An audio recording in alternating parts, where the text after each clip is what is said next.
Bonjour à tous. Cette vidéo fait suite à celle sur la paternité, dans laquelle je tenterai d'expliquer en quoi la paternité n'est pas un droit, mais en fait un devoir jumelé d'un luxe.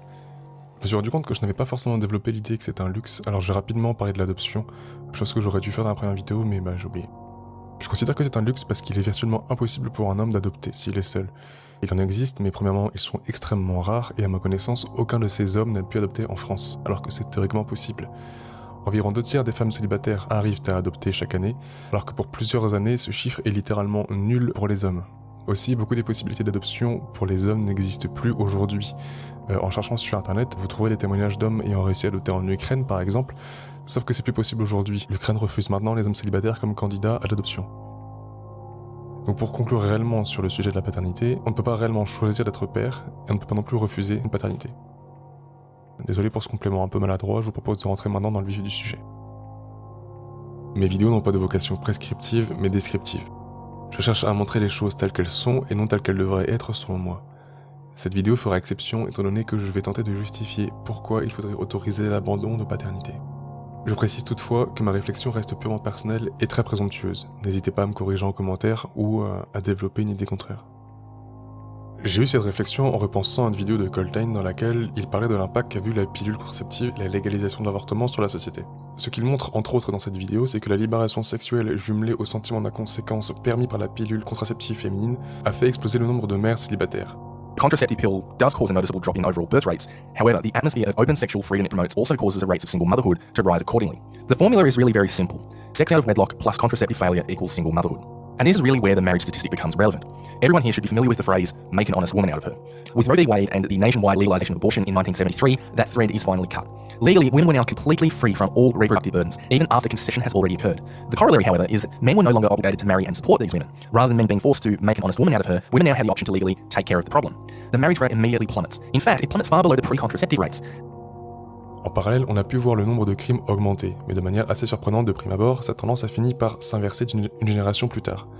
Pour l'expliquer, Coltane aborde la légalisation de l'avortement. On peut voir de manière assez surprenante que la légalisation de l'avortement n'a pas diminué le nombre de mères célibataires par an.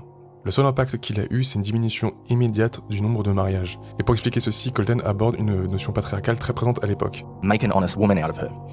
Cette notion rabaissant les femmes opprimait les hommes. En effet, une fois qu'un homme mettait enceinte une femme, il se retrouvait enchaîné à elle via l'anneau du mariage. Il se devait de le faire pour elle, pour ne pas qu'elle ait mauvaise réputation, etc. Sauf que via ces avancées pour le droit des femmes, cette pression sur les hommes s'est estompée, leur permettant plus facilement dans la pratique de ne pas avoir à assumer la paternité non désirée. La vidéo de Coltane ne traite pas du sujet de la paternité imposée, mais des conséquences de la libération des femmes. En effet, la pilule est corrélée avec la hausse des crimes, et il développe l'idée que la légalisation de l'avortement est liée à la baisse des crimes. Sauf qu'il est irrité de remarquer que cette baisse liée à la légalisation de l'avortement n'est pas réellement endiguée par le nombre de crimes liés à la pilule, étant donné qu'il reste toujours plus haut qu'avant la légalisation de la pilule. Mais je vais m'attarder en ce qui me concerne sur un aspect qui ne fait que mentionner, la libération des femmes a en fait libéré davantage les hommes. En effet, les femmes doivent maintenant assumer seules leur rôle de parents, et si elles ne le souhaitent pas ou ne le peuvent pas, elles doivent subir un avortement, qui dans la majorité des cas n'est pas une partie de plaisir, que ce soit physiquement comme moralement. Les hommes en revanche, se retrouvent libres et ne doivent plus subvenir aux besoins d'une famille.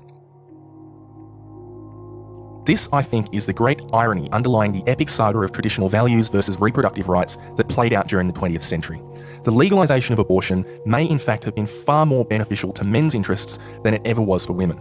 You don't have to look far to figure out who marriage is really for. You know, it's her big day. The prospect of being financially taken care of until death do you part is a rather nice one. However, I don't think men have ever really relished the idea of being saddled as a wage slave for the rest of their lives. Normalement, le mâle n'a pas à rester avec la femelle. Une fois qu'elle est apte à procréer, il s'accouple, le mâle se casse, la femelle met à terme sa grossesse et éduque l'enfant, sans le mâle. Sauf que pour des raisons évidentes, être en communauté est un avantage que de survivre seul. Together, strong. Et c'est cette communauté qui a par la suite forcé les mâles à rester avec les femelles, permettant aux femelles d'avoir un support sur lequel se reposer. Il faut bien comprendre que si les femelles le font, c'est pas par amour des hommes ou quoi que ce soit, c'est uniquement par intérêt. Et l'on voit parfaitement maintenant, dès que la société a été assez évoluée technologiquement pour pouvoir se passer des hommes, le féminisme est apparu, et là les femmes ont commencé à dire qu'elles n'avaient plus besoin d'hommes. Ouais, c'est logique. Les femmes n'ont plus besoin d'hommes aujourd'hui parce qu'elles ont remplacé l'homme par toute la putain de société entière en fait. Les femmes n'ont plus besoin des hommes parce que ces derniers ont créé un environnement artificiel suffisamment bienveillant à leur égard qu'elles peuvent faire comme si elles étaient indépendantes. Et si jamais vous n'êtes pas d'accord, que vous voulez argumenter le contraire, comme quoi les femmes peuvent être aussi indépendantes, qu'elles sont aussi importantes au sein d'une société, etc., je vous renvoie à cette vidéo de Coltane. C'est très paradoxal finalement. Tenter de libérer les femmes les a en fait enchaînées à leur rôle naturel de mère quand on fait le compte, et à libérer les hommes de leur rôle culturel de père. Du coup, je me suis demandé si les tentatives de libérer les hommes n'auraient pas en fait le même résultat. Et je pense que si, là encore avec grande ironie. Je m'explique. Imaginez que demain on légalise l'abandon de paternité. Dans un premier temps, on verra une augmentation d'avortements et ou de mères célibataires. Mais au bout d'une dizaine d'années ou d'une génération maximum, on verra que la tendance s'inversera.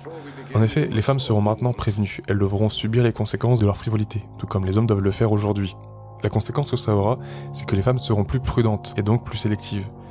Ce sera donc une bonne chose pour les femmes finalement, cette démographie sera enfin tenue pour responsable de ses actes et on traitera enfin les femmes comme des adultes. En revanche, je pense que ça portera préjudice aux hommes.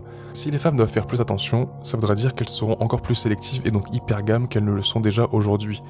Résultat, beaucoup d'hommes trouveront moins de partenaires, si ce n'est aucune, mais les 20% d'hommes au top, ceux qui ont déjà beaucoup de partenaires, eux en auront encore plus qu'avant. Donc au final, j'avoue être en faveur de la légalisation de l'abandon de paternité, à la fois au nom de l'égalité de droit pour les hommes, mais aussi pour les femmes. Je pense que responsabiliser quelqu'un, c'est lui rendre service, tout comme quand on éduque un enfant, on doit lui faire prendre conscience des conséquences de ses actes.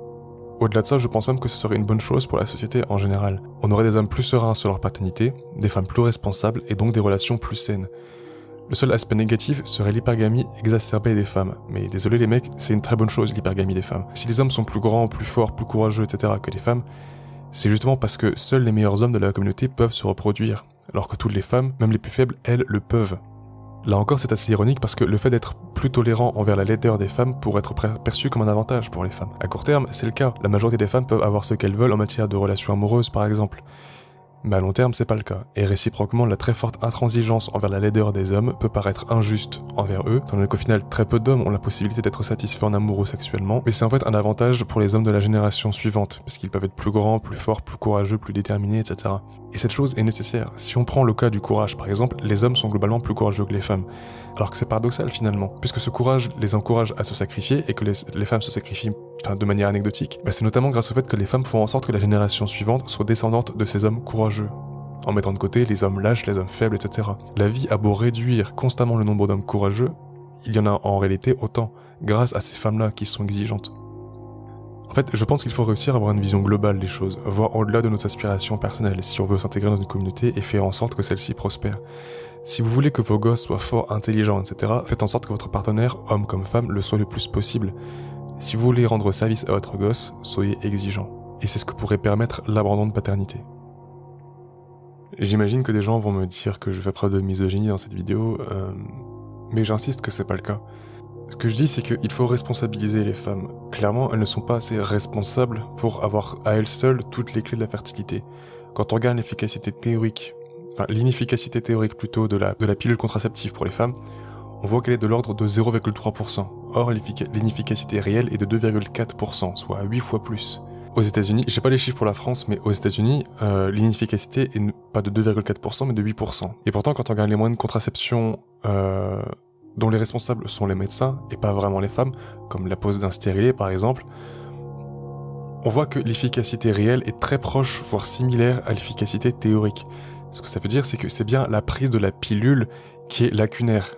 C'est donc bien la personne, en l'occurrence les femmes, qui prennent le contraceptif, qui sont à blâmer là-dedans. Je suis désolé, c'est pas misogyne de dire ça quand on fait une erreur, c'est pas parce que là en l'occurrence ce sont des femmes qui font cette erreur-là que ça en devient misogyne. Il s'agit d'être objectif. Now, despite all of this, I don't want to see these things go away. I'm in favour of both birth control and abortion. I just happen to be in favour of the truth as well. If we want to understand the human condition as accurately as possible, and if possible even improve that condition, then there are certain truths about ourselves that we need to accept. Et encore une fois, je rappelle qu'il ne s'agit pas de dire que les femmes font exprès de mal prendre leur pilule ou ce genre de choses-là. Ça, c'est un autre sujet. Voilà donc pour cette vidéo. Je rappelle que c'est avec mon opinion. Je ne me base pas sur des faits solides et fiables, donc ce n'est pas une description exacte de la réalité, mais telle que je l'imagine. Donc n'hésitez pas à contre-argumenter en commentaire si jamais vous n'êtes pas d'accord ou quoi que ce soit. J'essaierai de répondre à ces contre-arguments-là. À la prochaine.